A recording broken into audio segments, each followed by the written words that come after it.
Hello and welcome to Round 2's coverage of the Kentwood Classic at JC Park, presented by Discraft and all these other wonderful sponsors. We're so glad to have you here with us. My name is Zac and on the commentator's mic with you, and I have Cody as my co-commentator. How are you doing today?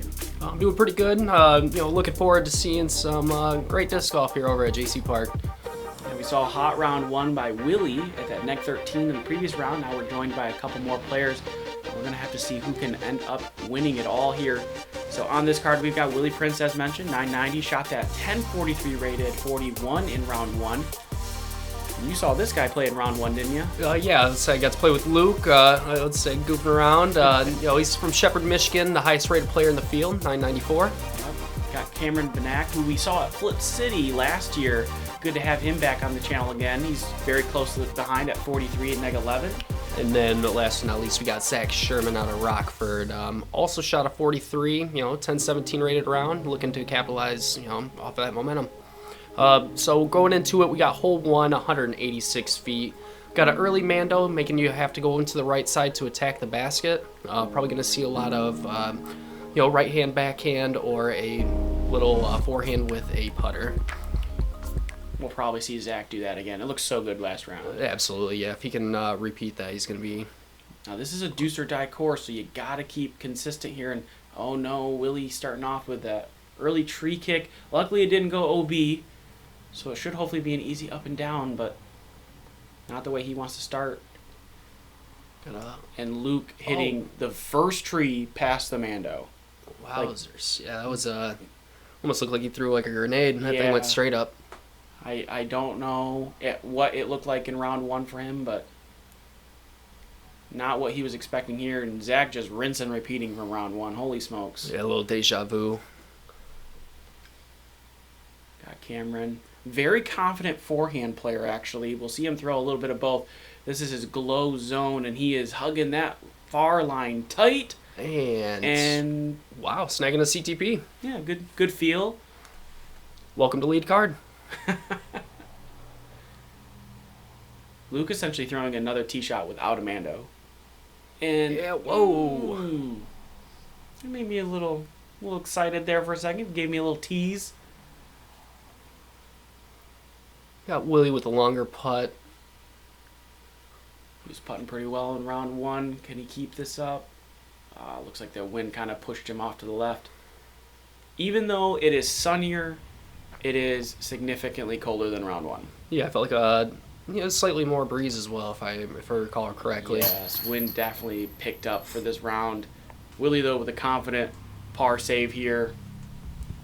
And Zac really looking, Zac and Cameron looking to maybe put this card really tight right off the get-go. Yeah, applying pressure. And, that's all you can do on this course. You know that everyone's going to be getting birdies. You just got to put them together. For sure. Luke with a good save. Kept asking, just kind of as a joke, was like, I threw, 2 shots off the tee, so can I take a 2? And I'm like, I don't think that's how that works, but I wish it did. Hole 2 now, 310 feet. It's a forehand, right-hand player, at least, through this left gap. If you're a lefty like Cody here, you throw probably a fairway driver left on hyzer, maybe flat to hyzer. Really, you're just trying to attack this left gap, let the disc come into this open space and give yourself a putt. Just get past this last tree, and you're sitting pretty well. OB is far to the left and past it, but kind of hard to reach unless you get a bad kick. Got Cameron leading us off here. Zac Sherman. He's going forehand, just like in round 1. This is looking really good. Yep, and... Sure. Yeah, got the distance, looking a little bit inside circle 1. Made a couple great putts the first round. I'm sure he's looking to capitalize again. This is a glow zone. Oh, yeah. Just throwing zones 310, no problem? Yeah, like no biggie. He threw a zone on hole 1, and he threw a whole zone on hole 2, and we'll see how many times he throws that zone. We need the zone tracker here. Yeah. Is that the Challenger OS? Yeah. He turned it over too much this time. Last round he didn't turn it over enough. This one too much. Hits an early tree again. He's going to be almost the exact same position. Luke here with a force. 4-time Paul Macbeth force in his hand. Oh, he's calling for it to get over. Oh, Oh, no, wow. sit. That took a hard kick left, but he is in bounds. He did not go OB here, so still has a chance to maybe throw in a great 2 or save the 3. This looks pretty good. That is some great touch out of the kid there. I would say, I know he's probably a little upset he didn't get his 2, but you got to get up and down. Oh, off the basket from Willie. Almost saved the 2. So now Cameron can really apply pressure with that. Oh, when he leaves it just a touch short.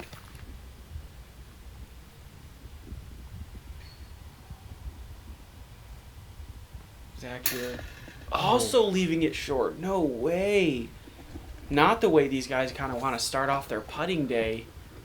Absolutely. I mean, that's tough after a great drive. Yeah. And one thing for me, too, just as a player and watching other people, too, after you see off the front of the basket, off the basket, off the basket, and you're the next person to walk up to that, to the hole to try to put yours in, it can almost spook you. Oh, absolutely. I mean, you start thinking about it and just like, wait a minute, Even from this distance, you're just like, all right, it's just going to be right there, and all of a sudden you find yourself just kind of jamming it right into the front of the basket. But they all made their putts here. They avert major disaster here. Hole actually played as the second hardest, and you were the only one with a birdie in round 2. Yeah, it was my last hole of the day. Put myself about 15 feet and was fortunate enough. But we got hole 3 now, 217 feet. You got a right or left tunnel that you can hit through. Probably going to be seeing a lot of righty backhands with zones, pigs, anything with stability at the end. Zac really likes this forehand gap. He usually will pick the forehand gap just in general. I don't know what this disc is. It's black, but it's very, very consistent in his hand. And we can kind of see why here as he puts himself, it looks like circle's edge, and I think that's one of his, not as desirable spots for that to land, right? Where first round he got unlucky with a roll away. That seems like a worst case landing zone, and Cameron's going to follow suit. Oh, another tree roll. Oh, wow. Stop it. Can we not? It's not even that bad of a... It's not like we're at Johnson right now. Come on. We don't need all these rollaways. This is what Willie did in the first round, too. Just put that on hyzer, aimed at that tree, and he's the exact same distance in the exact same spot in round 1. So, sure. That should give him his first birdie of the round here. Not a play I thought was coming from Luke, but... Wow, it's kind of tough. He didn't get as much as he wanted to on that one. First round, he absolutely peered that line. So I'm actually kind of surprised that... Oh. Cameron with a great... I mean, we've seen quite a few putts today just not use any chains. Yep, not use any chains, and that's got to be a good feeling after... missing out on his birdie on hole 2. Yeah, so we got the star frame save here from Cameron. So as long as Zac and Willie can finish this hole off, we got our first star frame of the round. Oh. And that was pretty far right. Center of the disc was probably right at that level or farther, but still a tough one to watch fall out because it looked like it caught so many chains. Oh my. Willie leaving that one just kind of far right. Unable to convert this birdie, so he's going to have to settle for a par. That's a tough start after being -13 going into this round, and very capable of making that putt as we've seen 19 holes before this. Right, and that's going to force a tie here on this card. Carl right now as well from the chase card also shooting hot. We're going to have to see where that ends up. But heading into hole 4 now, 244 feet. Really, the drone's taking the inside gap here. If you take this particular route, it's not ideal. You kind of want to go to the right of it. Something putter, really stable, let it come back and crash into this very sandy green. I bet he's throwing a zone. Would you look at that? Oh, wow. All right. That's... He left that a little inside. I don't think that ever had a chance of going OB over the fence. I think it was going to hit the fence, but... he's going to left himself a little short and left. We'll see if he has a look at the basket there. Luke calling for this disc to come over. And it came over quite a bit. He's going to have a birdie look. The basket isn't really elevated, but because of that hill from that side, it feels very elevated. Yeah, and especially if your disc lands more on the right side, you have to fight your way up that hill, make the putt seem that much longer, which looks like Zac is probably going to have a similar opportunity. Yeah, hit that last tree. Oh, Willie going back to that Raptor. He's going with that backhand. Oh, no, and he leaves it too wide, hits that first tree. He is just can't quite seem to get himself back into that rhythm from round 1. As he goes with his forehand, he's trying to lay up and looks like he's done so well. Very strange finish to see from Willie, right? But 100%. Yeah, it's especially he's been playing for so long, and a course like this where that you need a birdie. Yeah. Got to be affecting you mentally. Cameron had a kind of tough lie there, splitting between the trees. Oh, and Zac just a touch short. It feels like we're just off by inches here on our lead card here from having really just a spectacular score. And Luke is going to actually snag the lead on this card here with a birdie here, with a solo birdie on the card. The rest of us need to still finish here in order not to avoid the bogey disaster. Cameron doing that well. They're taking his par. A lot more gray than what these guys definitely want. It's surprising to see out of the lead card, but it's a lot of opportunity out there. Hopefully, they can find their rhythm and, we can see some more exciting disc golf. Yeah, March Mayhem in 2019, we saw Marweed par, I think, the first 5 holes, and then proceeded to shoot 12 down because he missed the hardest hole in the course and birdied everything else. So hopefully we see that from the rest of our card starting right now. Yep, yeah, insane. And here we go to hole 5. We got 353 feet. Basket kind of has a little bit of a slope down near the end. You can, a lot of righties are going to be throwing a Anheuser that stables out near the end where you can give yourself a circle 1 putt.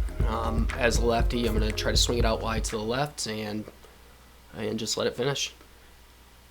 Luke said probably 5 times before he threw this. He's like, I can't throw a forehand that far, so I'm proud. I should throw backhand. And then he convinced himself to try to throw a forehand, and yeah, that seemed to work. Yeah, trust your gut, kid. Yeah, a little short. It's definitely going to be a big putt, but I mean, it's out there and it's in a good spot. Yeah, he's very capable. I admire his ability to go through his routine. When it comes to putting every time. So.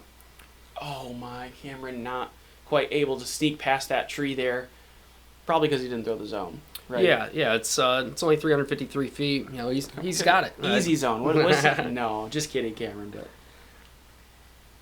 Zac trying to make the correction. Also turns this over a little bit. Not quite as bad in round 1, but he's going to be in that same general area. It's going to probably be a layup from him. All right, Willie's seeing if he can repeat. Let's see if he can get this hole twice with this backhand play. Yeah, absolutely pured at the first round. See the wind kicking up a little bit more. Looks like he left that on too much Anheuser this time. Wind did not allow that to come back, and he's going to be short. Okay, Cameron's got the zone back in his hand. Right. All is right with the world. Oh no, but he left that a little too short. He's going to have a big tester here. Willie throwing forehand with something, and if Willie's throwing an upshot with it as a forehand, that the backhand just looked bad. Yeah, definitely a confident backhand player. Looks like he turned it over a little bit, but I don't think it ran away from him too much. Where he should be able to get up and down, save that 3. Oh no, Zac trying to turn this one over and kind of flip it to the basket, does not do so, and that has gotten away from him. It'll be a tester for him. Back to that basket. Can Luke just steal another stroke? Yeah, I mean, circle 2. Oh wow, yeah, that's no doubt out of the hand. Alrighty, Luke. Can't throw the forehand 350. You're right, you can't, but you can throw the forehand 320 or 310 and bang the 40-footer. So yeah, it all counts as a 2 either way, and still a 2. That's got to be a nice confidence boost, especially being the only one to actually secure a birdie on hole 5. And he has turned his around right back around. 3 down through the first 5, right? I talked about this in round 1, and Cameron sneaks that one in. That 3 down through 5 is okay. You really want 4, but Luke, with a bonus birdie here, has put himself back on the pace that he's supposed to be on. High there from Willie, but sticks. A high hyzer tends to stick in that position. Zac here needs to save this. Oh, it is high and it doesn't catch. High, a little bit left. You can see Zac is disappointed with that one. And he's going to need to, just like everyone else on this card, he's going to need to make an adjustment. Try to get hot here in the rest of the holes here. All right, we're heading into hole 6 now. And for round 2, this hole actually will play as the hardest hole for this round, probably because of the wind coming in play here and making it harder to hit this gap. You really want to throw something straight to the right of where the drone is at, into that initial gap that you can see from the tee pad, and then have it finish hard to the left. Mid-range is ideal if you have that power. Fairway driver might skip a little too hard and get way left, but for these guys, I'm imagining a lot of mid-rangers are coming out here. As long as they can keep it straight, they should be pretty good. Luke throwing this, looks like a little too high, and catches one of those last guardian trees. He's going to be quite a bit out here, 40, maybe 50 feet or so. He's going to need some more of that C2 magic. Oh, absolutely. And then we got a backhand out of Cameron. Not a zone. Not a zone. What's going on? And this is, this is the safest play in the sense of saying, like, you'll be out there, circle 2 look. He just put it on hyzer and it never deviated. So he'll have that, again, 40-50 look. If he had straightened it up, it would have been perfect probably. This one doing the same thing too. He's got to miss a lot. And it does. He just gets a little more ground action probably than what he wanted.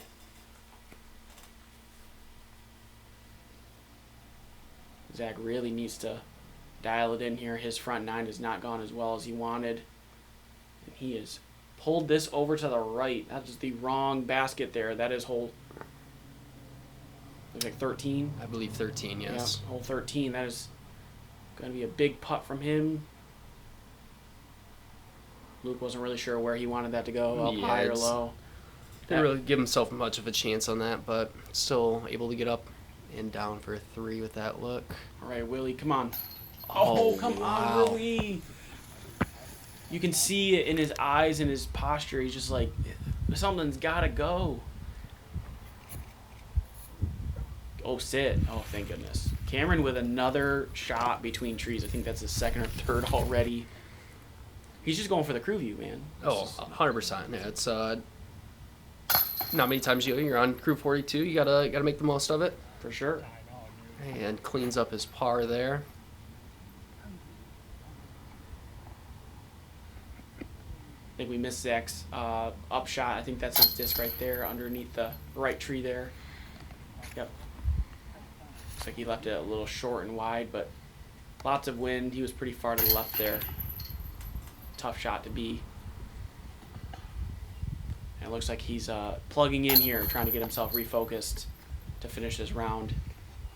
Still has a chance here to get neg 3 for the front if he can birdie these last 3, starting with hole 7 here. We got hole 7, 246 feet. It's going to be a standard going down the fairway. A little bit to the right is the basket. I'm going to see a lot of righty backhands that are slight turnover, stand up. They'll just slide in and hopefully around those trees give yourself a circle 1 putt. Middle of the pack in difficulty for the round at negative 0.41, which sounds like middle of the pack, I say, but is pretty good. Yeah. No, it's still scoreable, but there is a little bit of OB on the right that we did see someone unfortunately get into the first round, so it's always a possibility. Well, that was a nice tree right there. A couple of them, nice little plinko right now next to the tree, or next to the basket, excuse me. Kind of hoping it would kick in, but you can't have everything, right? Yeah, no. Oh, he went back to the zone. Thank goodness. Go in. Oh, slow down. Yeah, he's towards the OB, but not there. So a wide open look. Hopefully you can convert on it. Willie says that he's going to throw that same Challenger OS, but this time he's going to pump it a little harder. And this is looking so good. Oh, my. Willie can't catch the break. If that misses that tree, it's scooting right towards the basket. Scooting right too. Still, chopped off enough distance where, he's going to have a look. And there's that smooth forehand with whatever black disc Zac is throwing. I don't know what that is. I just don't know his bag well enough. I blame Zac. He should share with me every disc he ever throws ever in his life, so I can know. There we go. Oh yes, that was a smooth straddle putt. Yeah, little pep in his step too. You could feel that felt good for him. I just gotta wonder what he's actually listening to. Yeah, that's like, what do you take the focus to, and Cam can't quite convert that. I think he's just outside circle. I don't think he's a jump putter though, so I, on the other hand, am completely opposite. If I'm 33 feet, I'm doing it. And Willie, again, just short. He cannot get a putt to go. He can't quite dial it in. That is a lot of gray under Willie Prince's name. Yeah, it's definitely surprising to see after that hot first round, but hey, he's a competitor. He will give himself a chance, stay in the pack. Yeah, and realistically, like looking at the rest of the scores, he's only 3 off from Luke, who has the lead on the card right now as we head into hole 8, and that's still doable. Anything can happen. We have hole 12 still coming up, so you never know. One bad tree kick and Willie can put himself with a big putt back into it. Hole 8 here, 192 feet. This is, in my mind, the easiest hole in the course. In fact, it is the easiest hole in the course for round 2 at playing almost .82 easy, 0.82 under par, and... Oh! Okay, Luke. So sorry. So Luke hits the basket and, unfazed, turns around, looks me dead in the eye. You hear the audio and goes, "I'm so sorry, Zac." Like he did something wrong. He's just like, "I'm sorry I didn't get that ace." Zac with a solid, good correction there. Zac looking a little more like himself here. Not hit. This is one of the holes he missed, so definitely one he's trying to hunt down. And guess what this is? I'm gonna go with zone for 500. Yes, and nearly somehow steals the CTP that's up against the pin. Yeah, it's a tough one to beat, but I know Luke tried to definitely get his hands on it. And Raptor. Yeah, this looks much better than round 1. Good counter skip. That's what it looked like in March Mangham too. That looked like a great shot from Willie, and I think I can safely say he's gonna get a birdie here. And Zac there with a tester. I think Luke, as long as he makes this, I think we have a star frame.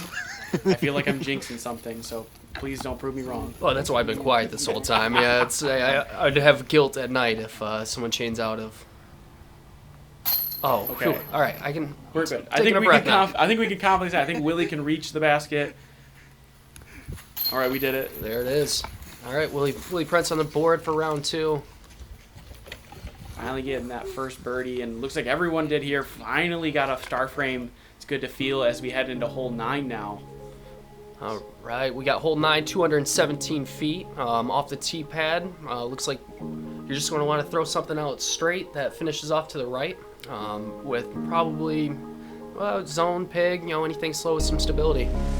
There is OB behind it, with the slope. It always could come into play with any kind of root kick or base of the tree. Let's see what happens. I think Luke likes to play this extra wide gap as well, just like Zac did in round 1. Not a gap I initially took it. That made me cutting it close. And that got a bad kick from it. It was a little too wide, I think, and a little too much on edge when it hit the ground. He's going to be wide left here. See if Zac can make the correction. This was looking just like it did in round 1. A little soft ground action. Oh, stop. Don't you dare turn over. Okay. He kind of flirted with that roll twice now, which honestly I don't think his play really flirts with a roll, but he just kind of got that play. Cam playing with that zone. There we go. Flexing a slower putter, and this looks super good. Good tree root. Yeah, super solid. And Cam, it feels like Cam's been really close to just popping off this entire 9. True. Yep. Just a couple inches here and there, and he definitely would be right where you want to be. That neg 6, neg 7 through the front 9. Luke's close to kind of getting that pace or matching that pace, but needs another big putt here. Willie, gave it a soft half bid, right? Just a little too far to really make that fair. Oh, we got a couple people behind the basket. stopping and going. Seems unfazed. Oh yeah, and that was another one. It's you're afraid of missing high and getting unlucky, and Luke. No, I think Luke understands where he's at position wise. Hey, great putt. I think Luke's just trying to say, hey, let me keep what I have right here. This isn't the hole to make or break it. Yeah, for being younger, yeah, I would say definitely has the mental game of someone that's been playing for years, and probably got to give credit to Josh again. And did a great job teaching the kid the game and the sport that we love. Yeah, hole 9 plays as average, or played as par overall on an average. So Luke really not losing any strokes here by taking the 3. Taking a look at who at the bottom of the scores here, really even. Ooh. Luke probably should have taken another second there before throwing that, but we still went in. Yep, no harm, no foul. We got still some tight scores here. We are getting close to the end here. Willie needs to kind of pop off to kind of re-challenge here. Cameron really the closest one on the card. We do have Carl on the chase card here, and I know at this point he is 1 stroke back from Luke, so we have a race from the chase card happening right now. So super excited to see how this is going to finish. Thanks to our Patreon supporters again, and thank you, Cody, for joining me, and we'll see you guys on the back 9. Thank you, and looking forward to it.